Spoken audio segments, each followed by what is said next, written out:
అందరికీ నమస్కారం. Welcome to it's UTV. ప్రస్తుతం మనతో పాటు ఉన్నారు ప్రముఖ తంత్ర జ్యోతిష్యులు, జ్యోతిష్య రత్న, జ్యోతిష్య సామ్రాట్ చింత రుక్మాంగదరావు గారు. గురుగారితో మాట్లాడి మరిన్ని విషయాలు తెలుసుకుందాం. అంతకంటే ముందు ఇటువంటి ఆధ్యాత్మికపరమైన వీడియోస్ కోసం ఇప్పుడే మన ఛానల్ని సబ్స్క్రైబ్ చేసుకోండి. నమస్కారం గురుగారు. మాతృదేవో భవ, పితృదేవో భవ, ఆచార్య దేవో భవ. ఓం నమో మాందేశ్వరాయ నమః. అందరూ బాగుండాలి, అందరికీ మంచి జరగాలి. గురుగారు, సాధారణంగా మనం ఎప్పుడైనా గుడికి వెళ్ళినప్పుడు జాతకం చూపించుకున్నప్పుడు మీది ఈ రాశి అమ్మ, ఈ దేవుణ్ణి పూజిస్తే బాగుంటుంది అని అలా అంటూ ఉంటారు. అసలు ఒక్కొక్క రాశి వాళ్ళు ఒక్కొక్క దేవుణ్ణి పూజిస్తే, అంటే వాళ్ళ గ్రహచారం ప్రకారం అలా చేస్తే నిజంగా ఉంటుందా? ఒకవేళ ఉంటే ఈ సంవత్సరం ఏ రాశి వారు ఏ దేవుని ఆరాధిస్తే బాగుంటుంది? అంటే ఇక్కడ ద్వాదశ రాశులు ఉన్నాయి, 27 నక్షత్రాలు ఉన్నాయి. నక్షత్రం 4 పాదాల లెక్క 108 పాదాలు ఉన్నాయి. ఎవరు ఏ రాశిలో పుడతారో, ఏ నక్షత్రంలో పుడతారో, ఏ పాదంలో పుడతారో, ఏ లగ్నంలో పుడతారో, ఏ దశ ఎవరు జరుగుతూ ఉంటుందో దీని ప్రకారం దేవతా నిర్ణయాలు జరుగుతూ ఉంటాయి. ఇప్పుడు 9 రకాల గ్రహాలు 9 రకాల దశలు జరుగుతాయి. ఈ 9 దశలు కంప్లీట్ అయ్యి 120 సంవత్సరాలు అవుతుంది. మనిషి ఆయుర్దాయం 120 సంవత్సరాలు అని చెప్పారు. కానీ మధ్యలో దుర్దశ వచ్చినప్పుడు, అంటే వ్యతిరేక దశ వచ్చినప్పుడు ఆయుర్దాయం క్లోజ్ అయిపోతుంది.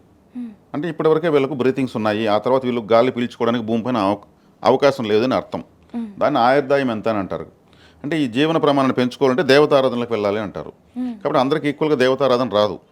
దశ మారినప్పుడు ఆ దశనాథుడు ఆత్మకారకుడు అవుతాడు, భుక్తినాథుడు కూడా ప్రభావితం చూపిస్తాడు. కాబట్టి ఆ దశ నాథుడి యొక్క ప్రభావము ఆ దశ అయ్యే వరకు అతని యొక్క ప్రభావం ఉంటుంది. మిగిలిన గ్రహాలకు అంత ప్రభావం ఉండదు. అందుకే అతనే ఏ దశ జరిగితే ఆ దశ నాథుడే, ఆ గ్రహమే ఆత్మకారకం అవుతుంది. అంటే ఆ జాతకం నడిపిస్తుంది. అది వ్యతిరేక గ్రహం అయితే అష్ట కష్టాలు పాలు చేస్తుంది, అనుకూల గ్రహం అయితే అష్టైశ్వర్యాలు ఇస్తుంది. కాబట్టి ఇప్పుడు ఇక్కడ సాధారణంగా అందరికీ ఓవరాల్గా మనం చెప్పాలనిపిస్తే నక్షత్రాల మీద 27 ఉంటాయని చెప్పాను. దాంట్లో విపత్తార, ప్రత్యక్తార, నైదనతార, ఇట్లా వేద నక్షత్రము, వైనాసిక నక్షత్రము, నిర్జీవ నక్షత్రము ఇవి ఉంటాయి. ఈ నక్షత్రాలకు సంబంధించినటువంటి ఆరాధనలు, దేవాలయాలు వెళ్ళకూడదు. విపత్తారకు సంబంధించిన దేవతాలయానికి వెళ్తే విపత్తు కలుగుతుంది.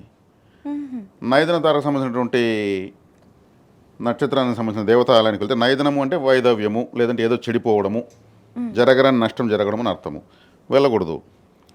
అదేవిధంగా వేద నక్షత్రం అంటే వేధించే నక్షత్రం. ఆ వేధించే నక్షత్రానికి సంబంధించిన దేవతలకు తెలియకుండా వెళ్ళి దండం పెట్టామంటే మనకు అది ఏదో ఒక వేదన, బాధ కలుగుతుంది. కాబట్టి ఇంకా ప్రత్యక్తార అంటే వ్యతిరేకమైనది అని అంటాం. ఆ ప్రత్యక్తారకు సంబంధించిన దేవతాలయానికి వెళ్తే అన్ని ఆపోజిట్ అయిపోతుంది. నేను గుడికి వెళ్ళిన మూలంగా నాకు కష్టాలు ఎక్కువనే అంటారు. వీళ్ళు వెళ్ళుండేది ప్రత్యక్తారకు సంబంధించినటువంటి దేవతాలని వెళ్ళుంటారు. అప్పుడు ఏ ఆలయానికి వెళ్ళాలి? సంపత్తార, క్షేమతార, సాధనతార, మిత్రతార, పరమమిత్రతార, దైవ నమస్కార నక్షత్రం ఒకటి ఉంటుంది. దైవ నమస్కార నక్షత్రం ప్రతి ఒక్కరికి ఉంటుంది. ఆ నక్షత్రం సంబంధించిన దేవత తెలుసుకుని ఆ నక్షత్రం వెళ్తూ ఉంటే అప్పుడు దేవతా శక్తి ఎక్కువ వస్తుంది. అప్పుడు వెళ్తే ఇటువంటివి ఉంటాయి. ఇప్పుడు రాశి అంటే ఒక రాశిలో 30 డిగ్రీలు ఉంటుంది, 3 నక్షత్రాలు ఉంటాయి, 9 పాదాలు ఉంటాయి. ఈ 3 నక్షత్రాల్లో కూడా ఒక నక్షత్రం 4 పాదాలు, ఇంకొక నక్షత్రం 4 పాదాలు, ఇంకొక నక్షత్రం 1 పాదమే ఉంటుంది. అంటే 3 గ్రహాలకు సంబంధించినటువంటి నక్షత్రాలు ఒక రాశిలో ఉంటాయి. అంటే విడివడిన నక్షత్రాలు ఉంటాయి.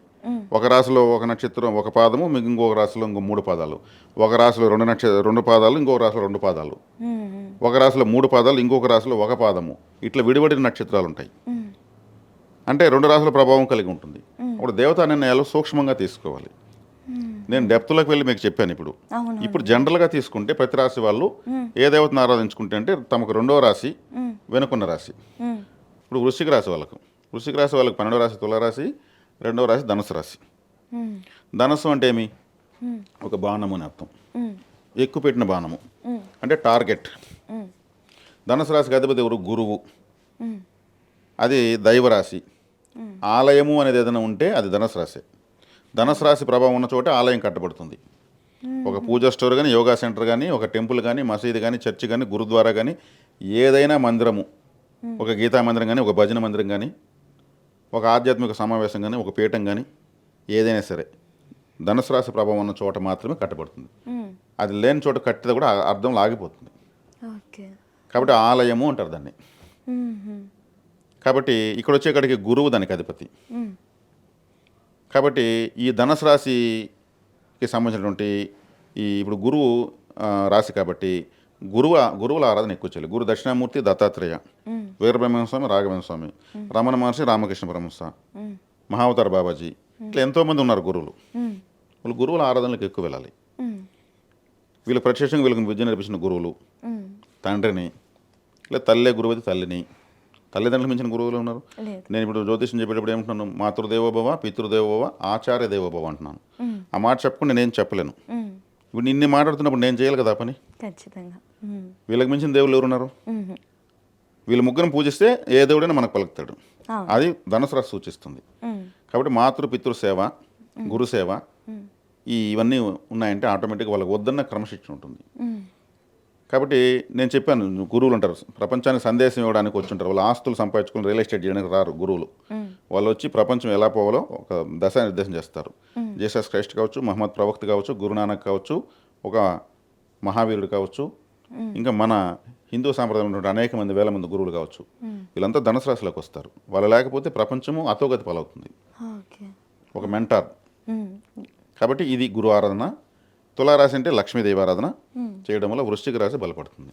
కాబట్టి ప్రతి రాశి వాళ్ళు తమకు ముందు వెనుకున్న రాశుల్ని ఎలా బలపరచుకోవాలనేది ఇక్కడ మనం వివరంగా చెప్పాం. దీన్ని పాటించుకోవడం సులభమే. మనం ఓపెన్ సీక్రెట్ చెప్పేస్తాం, ప్రతి ఒక్కరు యాక్టివేట్ చేసుకోవచ్చు. చేసుకోలేకపోతే అది మనకు సంబంధం లేదు. మనం ట్రాఫిక్ పోలీసులు మాత్రమే ఎలా వెళ్ళాలో చెప్పాం. వెళ్ళకపోతే మనకేం సంబంధం?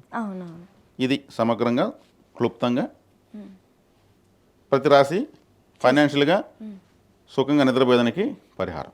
అసలు గురువుగారు నాకు ఈ కాన్సెప్ట్ ఇంతవరకు నేను ఎప్పుడూ వినలేదు. ఫస్ట్ టైం వింటున్నా. నాకు తెలిసి ఇది ఎంతమందికి తెలుసో లేదో తెలియదు. వెనక ఉన్న రాశి ముందు ఎవరైనా కూడా వాళ్ళ రాశికి సంబంధించిన పూజారాధనే చేస్తారు, కానీ వెనుకున్న దాని వల్ల చేస్తే నిద్ర అనేది బాగుంటుంది, ముందున్న దానికి చేస్తే ఆర్థికంగా బాగుంటుంది అన్న కాన్సెప్ట్ మాకు తెలియజేసినందుకు డెఫినెట్లీ చాలా చాలా ధన్యవాదాలు గురువుగారు. మీకు ఇప్పుడు వాళ్ళు రాసిన వాళ్ళ యాక్టివిటీ ఎందుకు చేసుకోకూడదు అనే పాయింట్ కూడా చెప్పేద్దాం. ఇప్పుడు మన ఫోను మనము 200% ఛార్జింగ్ పెడితే ఏమవుతుంది? పేలిపోతుంది. అంతే. మనము యాక్టివేట్ చేసుకుంటే మనకు ముందు వెనక బాగుండేది చూసుకోవాలి. మనకి ఎంతవరకు మనం ఛార్జింగ్ కావాలంటే రెండు బాగున్నాయంటే మనం ఛార్జింగ్ అవుతాం. మనం ఛార్జింగ్ పెట్టుకునే సిస్టమే ఇటు. ఇంకొక విషయం ఏంటంటే, మీరు నేను అడిగినప్పుడు క్వశ్చన్ పూజారాధన అంటే ఈ హోమాలు చేయండి, పూజలు చేయండి, ఇవి చేయండి, అవి చేయండి అని చెప్తారు అని అనుకుంటే, మీరు చెప్పిందల్లా మీరు ఒక 10 చెప్పారనుకోండి, 10లో 8 డొనేషన్సే ఉన్నాయి. అది కూడా ఎవరికి? చాలా పూర్ పీపుల్కి, గవర్నమెంట్ దగ్గర ఉన్న వాళ్ళకి, కాలేజెస్లో చదివే వాళ్ళకి. అది అసలు రాశులకి, జాతకాలకి, వీటి ఏటికి సంబంధం లేకపోయినా ఎంత మంచి పని అది సమాజానికి. ఇప్పుడు రిలయన్స్ అధినేత అంబానీ గారు ఉన్నారు కదా, ఆయనకి మంత్లీ ప్యాకేజ్ చేస్తాను, వేసుకో, ఎంజాయ్ చేసుకుంటే ఎటుంటుంది? ఆయన సృష్టికర్త. ఆయన రిలయన్స్ జియో ఓ పేదవాడికి రీఛార్జ్ చేస్తే హ్యాపీగా ఫీల్ అవుతాడు. చాలా హ్యాపీగా ఫీల్ అవుతాడు. అంటే 5 స్టార్ చాక్లెట్ వాడికి చాక్లెట్ ఇస్తే ఎలా ఉంటుంది? ఆ చాక్లెట్ పేదవాళ్ళకి ఇస్తే, పిల్లలకి ఇస్తే ఎగిరి గంతేస్తారు. కాబట్టి ఇక్కడ మనము పేదవాళ్ళను, ఆ స్థితిగతులు లేని వాళ్ళను గుర్తించి చేయడం వల్ల వాళ్ళ కృతజ్ఞత మనకు వస్తుంది. అదే పెద్ద ఆశీర్వాదం. ఖచ్చితంగా దాన్ని అలా చేయడం వల్లే కరెక్టు. ఉన్నవాడికి ఇచ్చేదాని వల్ల వాళ్ళు అది అసలు కరెక్ట్ కాదు, వినడానికి ఇబ్బందికరంగా ఉంటుంది. ఇక్కడ చేయడం అంటే డబ్బులు ఉన్న వాళ్ళు ఎత్తుకోమని నేను చెప్పడం లేదు, స్థితిగతులు ఉన్న వాళ్ళకి ఇమ్మంటడం లేదు, లేని వాళ్ళకి ఇమ్మంటున్నాను, శక్తి కొలది ఇమ్మంటున్నాను. అది ఎక్కడ ఇవ్వాలో, ఎలా ఇవ్వాలో అలా ఇమ్మంటున్నాను. ఆలోచించి మన స్తోమతకి తగ్గట్టు ఎంత. దీనివల్ల ప్లానెట్స్ యాక్టివేట్ అవుతాయి ఖచ్చితంగా. అందుకే మానవ సేవే మాధవ సేవ అన్నారు. ఖచ్చితంగా గురుగారు చాలా మంచి విషయాలు చెప్పారు. ధన్యవాదాలు.